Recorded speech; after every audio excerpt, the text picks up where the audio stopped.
Hello beautiful people. అయ్యో ఈరోజు నేను మర్చిపోయాను దీనికి మార్నింగ్ బిస్కెట్స్ వేయడం.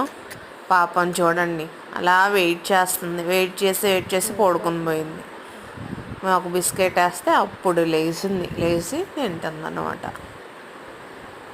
పాపం కదండి. నేను మర్చిపోయాను అసలు ఈరోజు మార్నింగ్ రాగానే వేసేస్తాను, అసలు లేకపోతే బయటికి వెళ్ళేటప్పుడే వేస్తాను. కానీ అది అలా వెయిట్ చేస్తూ ఉంది, ఎక్కడ ఫుడ్ దొరకట్లేదు కావచ్చు. ఎవరో వేయట్లేదు అనుకుంటా పాపం. మా స్ట్రీట్లోనే ఒక ఇద్దరు ముగ్గురు ఫీడ్ చేస్తారు ఇలాగ డాగ్స్కి. వాటికి మనం తప్పితే ఎవరు పెడతారండి పాపం. ఇంట్లో పెంచుకోం కదా, బయట తిరుగుతాయి, మనలాంటి వాళ్ళమే పెట్టాలి. Please like, share, subscribe, comment me.